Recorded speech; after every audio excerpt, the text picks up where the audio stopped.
Good afternoon, Mel Plussers. I hope you're having a nice week so far. I'm here to help make it just a little bit more exciting with some captivating questions and fascinating facts. I'm your host, Melissa Hartzel, and to familiar players and new ones alike, welcome to today's Mel Plus Trivia Live, where every weekday we're giving you the chance to win up to £1,000. General knowledge whizzes are at an advantage because your only aim is to answer all 10 questions correctly in a row. It only takes a few minutes to answer these 10 questions right, and you could be the winner of a cash prize. If you've forgotten the rules, or if this is your first time playing, let me remind you.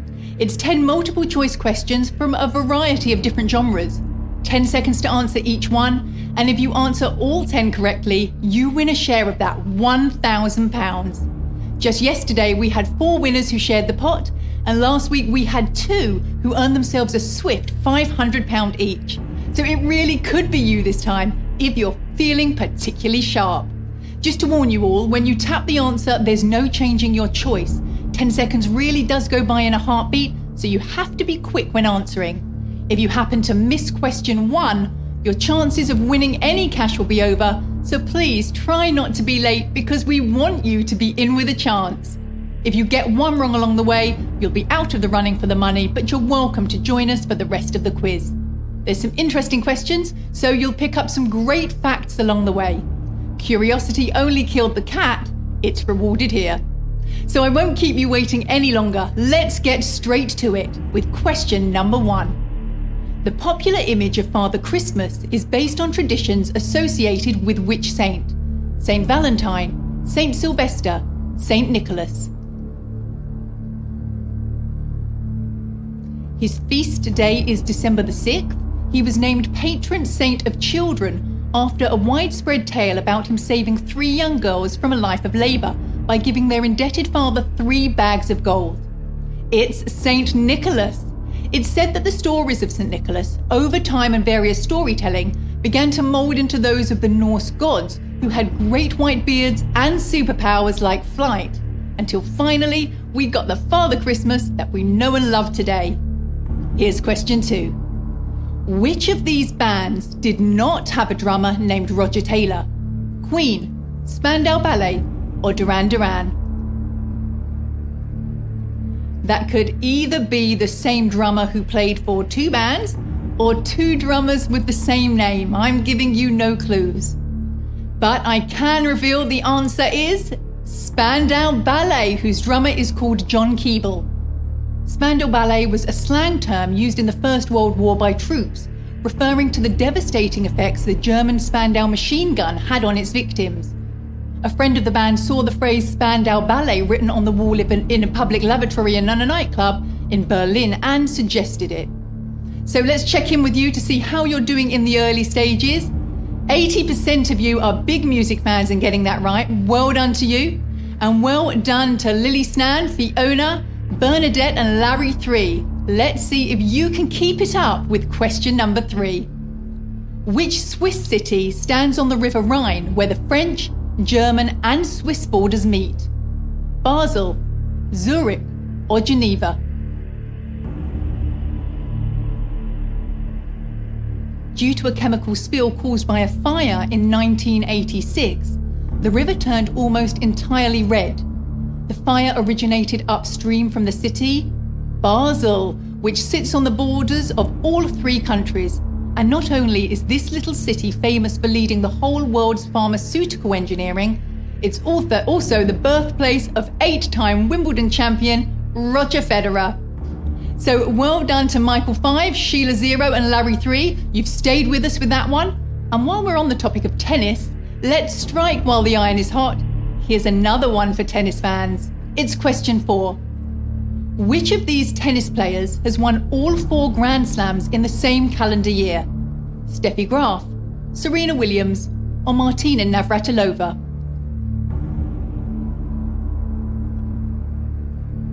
The first Wimbledon championships only included men's singles. Ladies' singles and men's double events were added 7 years later in 1884.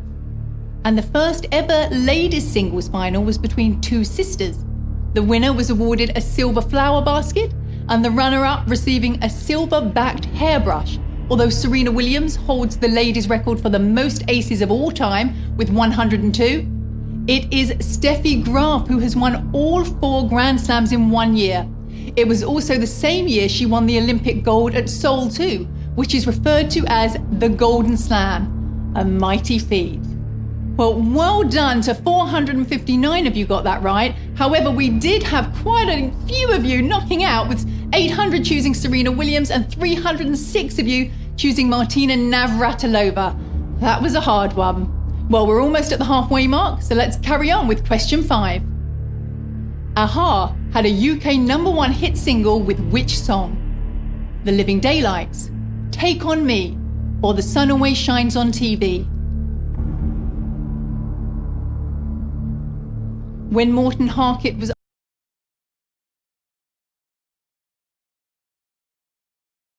zebras. Simply put, he wanted a name that was both simple and appeared in almost every dictionary of any language.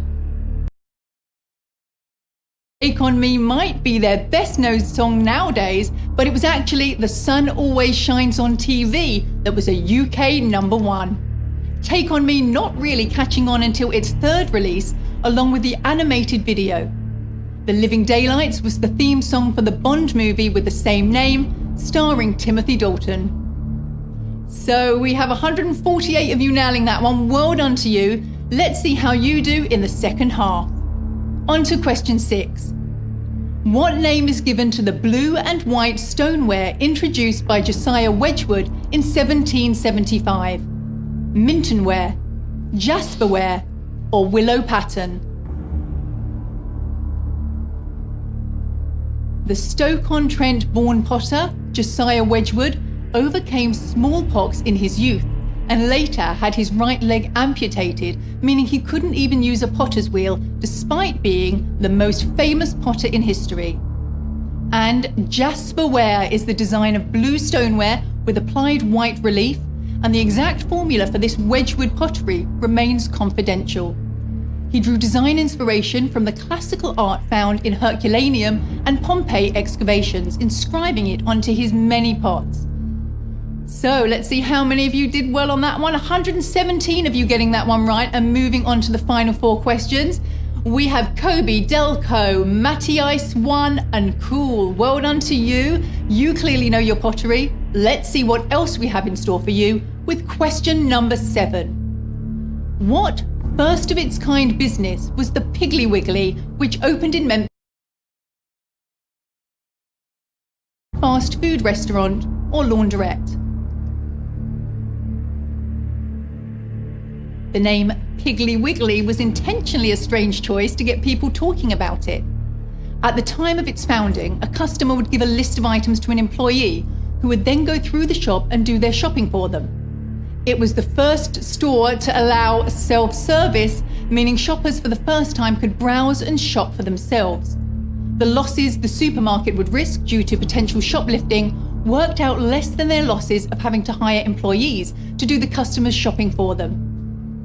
So we've only got 3 more questions to go. Will you make it to our final question today? Here's question 8. What was Robert Crawley from Downton Abbey known as when he was a child? Baronet Downton, Viscount Downton, or Marquis Downton? It is the most successful British costume drama series since the 1981 television series Brideshead Revisited with Jeremy Irons. Apparently, the costumes are genuine clothing from the 1920s and are so fragile that they can't be washed, and therefore put the actors to a real test by not smelling particularly good. Robert Crawley was known as Viscount Downton when he was young. Someone else who could have got that question right, apparently, is the Queen herself. She is reportedly such a fan of the show that she's even spotted errors in it, noting a World War I soldier was wearing medals awarded in World War II. Quite a keen eye she must have. So just 2 more to go, and 60 players moving on to our penultimate question number 9. Here we go. Which of these singers was never on the Morecambe and Wise show? Lulu, Sandy Shaw, or Dusty Springfield?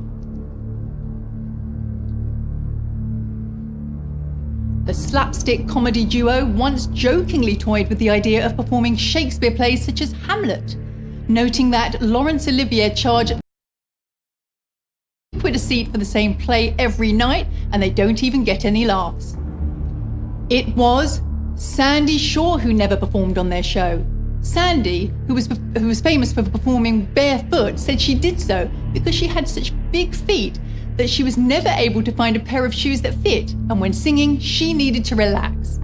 Her ex-husband once said that when God was making her, he stopped at the ankle on another duty and got an intern to take his place.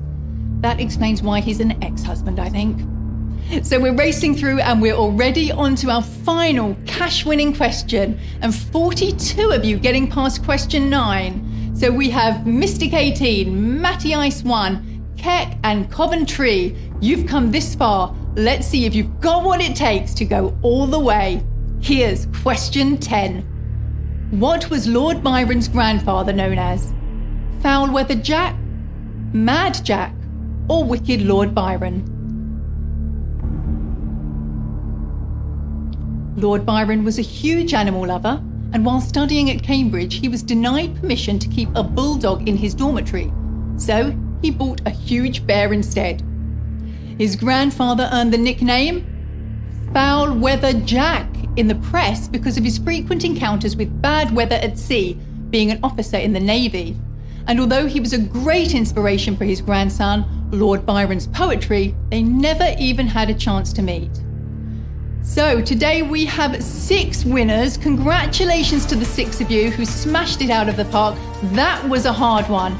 Some well-deserved cash is coming your way. Congratulations to J Turner 098, GN Giel, Smelquag, Greta, Ekparasis and Terry 22. You answered all 10 questions correctly. Now that's impressive. Why not try for 20 in a row tomorrow? If you're leaving without anything, you're welcome to as many goes as you want this week. So please do return to see what the next set of questions have in store for you. You could even challenge a friend, get a wager on, and go head to head to add an element of competition. And I'd just like to take this opportunity to mention an offer we've got running at the moment. We're giving away a £5 Marks & Spencer's voucher with every new subscription to the Mail Plus digital edition, which is currently just £1 for the first 30-day trial. So if some daily interactive crosswords, Sudoku and cooking video tutorials is what you're in the market for, check out our website for more information. Thanks again for joining me, and we'll see you all tomorrow for another chance to win £1,000 on Mail Plus Trivia Live. Have a great afternoon.